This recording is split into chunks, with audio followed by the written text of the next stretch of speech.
নকশালবাড়ির পর ফাঁসি দেওয়া ঘোষপুকুর ফাঁড়ি পুলিশের সাফল্য। পাচারের আগে উদ্ধার 50 লক্ষ টাকার ব্রাউন সুগার। ঘটনা এক যুবককে গ্রেফতার করল পুলিশ। ধৃতের নাম রহমান শেখ, ধৃত মালদার বাসিন্দা।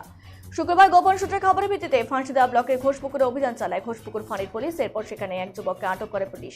ধৃতকে তল্লাশি চালিয়ে উদ্ধার হয় 500 ব্রাউন সুগার। এরপরই ওই যুবককে গ্রেফতার করে পুলিশ। ঘোষপুকুর ফাঁড়ির পুলিশ সূত্রে জানা গিয়েছে, ওই যুবকের কাছে থাকা একটি ব্যাগ থেকে 500 গ্রাম ব্রাউন সুগার উদ্ধার হয়েছে, যার আনুমানিক বাজার মূল্য প্রায় 50 লক্ষ টাকা। উদ্ধার হওয়া ব্রাউন সুগারে মালদা থেকে শিলিগুড়িতে পাচারের উদ্দেশ্যে নিয়ে যাওয়া হচ্ছিল। আগামীকাল ধৃতকে শিলিগুড়ি মহকুমা আদালতে তোলা হবে। তো আপনি কোনো কিছুরই উত্তর দেননি বলে আমরা ম্যাজিস্ট্রেট সাহেবকে ইনফরমেশন দিয়েছিলাম। তিনি ম্যাজিস্ট্রেট সাহেব আছেন ম্যাডাম।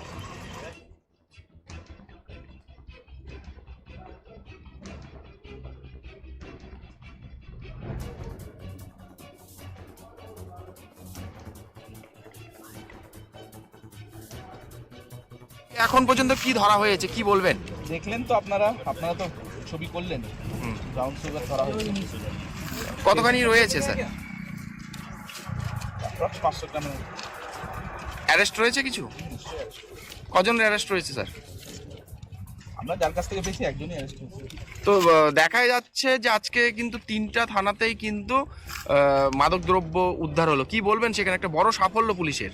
অবশ্যই পুলিশ এক্সটেন্সিভ সোর্স মেনটেন করছে, তাই পুলিশ ওয়ান বাই ওয়ান